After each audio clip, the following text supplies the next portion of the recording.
एक रिपोर्ट जो पूरी शिपिंग इंडस्ट्री को हिला के रख सकता है। 9000 सीफेयरर्स की सर्वे हुई। 11.5 आवर्स काम हर दिन सीफेयरर्स कर रहे हैं और ये सीफेयरर्स के लिए बहुत बड़ी बात हो जाती है जब उन्हें 7 घंटे सोने को मिल जाता है एक दिन में। 78% सीफेयरर्स ने एक दिन की भी छुट्टी नहीं ली है अपने पूरे कॉन्ट्रैक्ट में। रोज काम, बिना ब्रेक, बिना पूरा रेस्ट और एक भी दिन छुट्टी बिना के।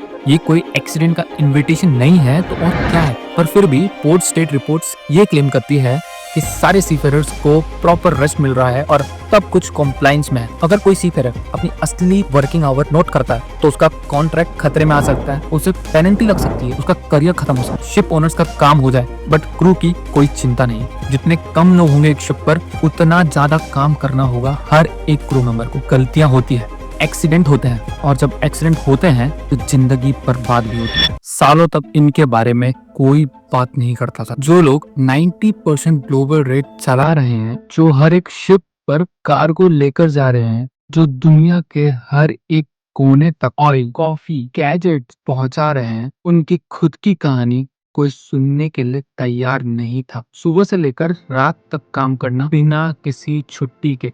पर दुनिया को इससे कोई फर्क नहीं पड़ता था जब तक अब तक, क्योंकि अप्रैल 2025 में जेनेवा में ILO की एक बड़ी मीटिंग होने वाली है और इस बार शिपिंग इंडस्ट्री को सीफेयरर्स की सच्चाई सुननी पड़ेगी। सीफेयरर्स की असल कहानी सुननी पड़ेगी क्योंकि जो सच है वो बहुत ही डरावने नंबर से सामने आ रहा है। एक रिपोर्ट जो पूरी शिपिंग इंडस्ट्री को हिला के रख सकता है। ILO सोच रहा था कि सीफेयरर्स के काम करने का तरीका उनके रूल्स के अकॉर्डिंग है, लेकिन वर्ल्ड मैरीटाइम यूनिवर्सिटी के 2022 के रिपोर्ट ने ILO के इस सच को सरासर झूठ साबित कर दिया है। 9000 सीफेयरर्स की सर्वे हुई और जो सच सामने आया दुनिया के सामने एक शॉक की तरह। 11.5 आवर्स काम हर दिन सीफेयरर्स कर रहे हैं। 74.9 मतलब लगभग 75 आवर्स हफ्ते में काम कर रहे हैं सीफेयरर्स, जहाँ पे ग्लोबल एवरेज है 43 आवर्स पर वीक, मतलब ऑलमोस्ट डबल। 28.1 सीफेयरर्स को 10 घंटे पर डे की जो मैंडेटरी रेस्ट आवर्स है वो भी नहीं मिल रही है। सिर्फ 7 घंटे की नींद ऑन एन एवरेज एक सीफेयरर को मिल रही है इतना काम करने के बाद। और ये सीफेयरर्स के लिए बहुत बड़ी बात हो जाती है जब उन्हें 7 घंटे सोने को मिल जाता है एक दिन में। और यही नहीं, 78% सीफेयरर्स ने एक दिन की भी छुट्टी नहीं ली है अपने पूरे कॉन्ट्रैक्ट में।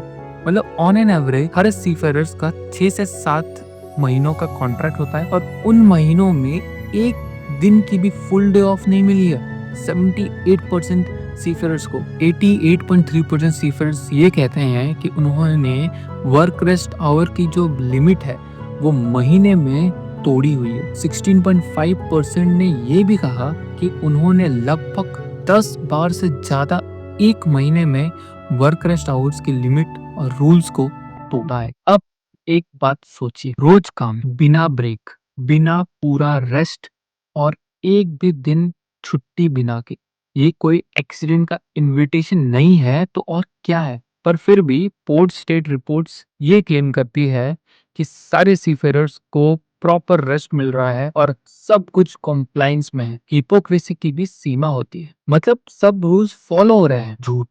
WMU वर्ल्ड मैरीटाइम यूनिवर्सिटी की 2000 की रिपोर्ट इसे कहती है false narrative at policy level, क्योंकि सच रिपोर्ट करना एक रिस्क है। अगर कोई सीफेयरर अपनी असली वर्किंग आवर नोट करता है तो उसका कॉन्ट्रैक्ट खतरे में आ सकता है, उसे पेनल्टी लग सकती है, उसका करियर खत्म हो सकता है। तो क्या करते हैं ये लोग? नंबर्स एडजस्ट करते हैं। आपके शिप में भी यही हो रहा होगा। रिकॉर्ड्स में सच लिखने के अलावा झूठे नंबर्स भर दिए जाते हैं और सिस्टम बिना शर्म के इस झूठ को एक्सेप्ट कर लेता है। सीफेयरर्स थक चुका है लेकिन इंडस्ट्री कमा रही है। इसका असली कल्प्रिट कौन है? पैसा। Follow the money. जितना कम क्रू होगा उतना ही ज्यादा प्रॉफिट होगा कंपनी को, शिप ओनर को। और फ्लैग स्टेट्स जो शिप्स को रजिस्टर करती है यही सिस्टम को सपोर्ट करती है। वो ऐसे मैनिंग सर्टिफिकेट्स इशू करती है जो मिनिमम क्रू अलाउ करता है। शिप ओनर्स का काम हो जाए बट क्रू की कोई चिंता नहीं है। जितने कम लोग होंगे एक शिप पर उतना ज्यादा काम करना होगा हर एक क्रू मेंबर को। तो इसका रिजल्ट एक टायर्ड, एग्जॉस्टेड और रिस्क पे काम करता हुआ वर्कफोर्स। और इसका इम्पैक्ट, गलतियां होती हैं, एक्सीडेंट होते हैं, और जब एक्सीडेंट होते हैं तो जिंदगी बर्बाद भी होती है। ये कोई थ्योरी नहीं है, ये फैक्ट है। हर बड़ी से बड़ी मैरीटाइम डिजास्टर के पीछे एक कॉमन फैक्टर है, वो है फटीग। पर अब तक किसी ने भी इसे सीरियसली नहीं लिया था। अब आईएलओ के पास कोई ऑप्शन ही नहीं बचा है, क्योंकि अप्रैल 2025 की मीटिंग में रूल्स बदलने वाले हैं।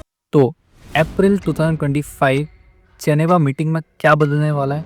आईएलओ ये सब सिर्फ सुनने वाला नहीं है, अब सॉल्यूशंस पर काम होगा। New secure online lock system, एक सिस्टम जिसमें सीफेयरर्स अपनी एक्चुअल वर्किंग आवर्स को नोट कर सकता है। No more false reporting, no more pressure, सच लिखने का मौका मिलेगा बिना जॉब रिस्क करे। वर्क रेस्ट रेगुलेशन की दोबारा जांच होगी। आईएलओ और आईएमओ की एग्जिस्टिंग गाइडलाइंस क्या कहते हैं? मैक्सिमम 14 घंटे काम एक दिन में, मैक्सिमम 72 घंटे एक हफ्ते में काम, मिनिमम 10 घंटे का रेस्ट एक दिन में, मिनिमम 77 घंटे का रेस्ट पूरे हफ्ते भर में। पर कॉम्प्लायंस कहाँ है? तब रिपोर्ट्स एक झूठ है। अब आईएलओ ये सब चीजें फिक्स करना चाहता है, पर सिर्फ ये वर्क रेस्ट आवर की बात नहीं करेगा। आईएलओ का सिर्फ वर्क रेस्ट आवर पर फोकस नहीं है, वायलेंस एंड हैरेसमेंट एट सी पर भी है। काफी सीफेरर्स जो बुलिंग एंड हैरेसमेंट का शिकार होते हैं ऑन बोर्ड शिप, उनके ऊपर भी वो बात करने जा रहा है। सीफेरर्स रिटेरिएशन प्रोसेस, काफी सीफेरर्स को कॉन्ट्रैक्ट खत्म होने के बाद भी फॉरेन पोर्ट्स में फंसा दिया जाता है, क्योंकि उन्हें वापस भेजने का पैसा भी नहीं देती है कंपनी। शोर लिव राइट्स, काफी सीफेरर्स महीनों महीनों तक शिप में रहते हैं, और जब उनकी शिप कभी पोर्ट में जाती है तो उन्हें शोर लिव भी प्रोवाइड नहीं किया जाता है। ये सब ऑफिशियली डिस्कस होने जा रहा है, पर क्या ये शिपिंग इंडस्ट्री सच में बदलेगी या फिर यही सिस्टम चलता रहेगा? बिगेस्ट फाइट यही है कि सीफेरर्स को क्रिमिनल बनाना बंद करो। अगर सीफेरर्स को ओवरवर्क नहीं तोड़ता है तो ये लीगल सिस्टम उन्हें तोड़ देती है, उन्हें खत्म कर देती है। क्योंकि जब कुछ गलत होता है तो ब्लेम किसको दिया जाता है? शिप ओनर्स को नहीं, फ्लैग स्टेट को नहीं, ब्लेम जाता है सीफेरर्स पर। वो जेल जाते हैं, उन पर केसेस लगते हैं, वो लीगल मेस में फंस जाते हैं। फरवरी 6, 2025 को बिमको, ICS, इंटरटैंको, इंटरकार्गो जैसे बड़े मैरीटाइम्स एथेंस में मिले थे। उनका एक ओपिनियन था, सिस्टम सीफेरर्स के अगेंस्ट है और ये बंद होना चाहिए। ये अभी इम्पोर्टेंट क्यों है, अब पहले क्यों नहीं था? शिपिंग इंडस्ट्री ये क्लेम करती है कि ऑटोमेशन से काम हो रहा है, टेक्नोलॉजी बहुत बढ़ चुकी है पहले के मुकाबले, अभी AI भी आ रहा है शिप पे और सीफेरर्स का काम बहुत हद तक कम हो जाएगा। झूठ। 87 पॉइंट सीफेरर्स ये कहते हैं कि उनका वर्कलोड उतना ही है, सिर्फ काम करने का तरीका बदल गया, लोड कम नहीं हुआ है।